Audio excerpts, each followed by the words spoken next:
Now, Donald Trump wants to abolish carried interest. Let me explain this. Carried interest is the tax rule that allows people like hedge fund managers to pay a lot lower tax rate than ordinary people. Roll tape. Well, one thing I do is get rid of carried interest. One of the greatest provisions for people like me, to be honest with you. I give up a lot when I run because I knock out the tax code.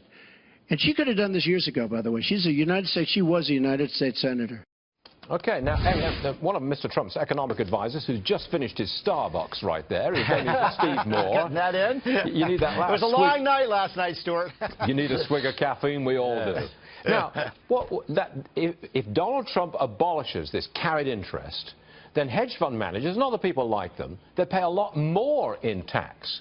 Now, you're one of those kind of guys who says, no, we don't want any kind of tax increase, and yet you're in favor of this from Donald Trump, are you? Well, look, I think the broader framework of what we worked on with Mr. Trump and what he has endorsed is the old Reagan idea of bring the tax rates down, right, and broaden the base so everybody's paying their fair share and you're getting rid of loopholes. Now, it's interesting. I was thinking about this last night. You know, Hillary said, oh, I'm going to raise the tax rates on all these rich people. You know, if they have all these loopholes, they're not going to pay. They're going to still pay zero on all this. You know, they're not going to pay. There's nothing to tax.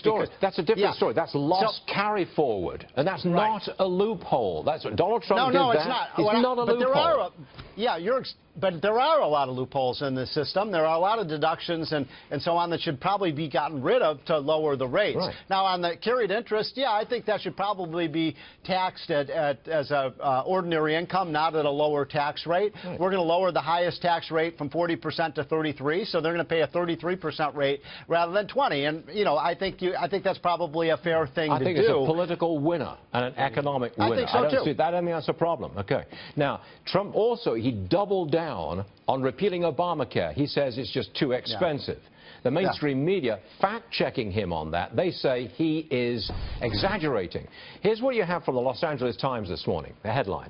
Healthcare costs under Obamacare are not going up by numbers that are astronomical. I mean, sort through this for me, will you, Steve? Well, just ask consumers. Ask people who actually, you know, women at the kitchen table who have to pay the insurance bill every month. I live in Virginia. Our costs are up 15 to 20% this year. Some states, as Donald Trump said last night, are up 40, 50, 60%. All you have to do is ask people, do you think you're saving money? Are you saving $2,500 a year? Remember, that was the famous promise. No, costs are going up.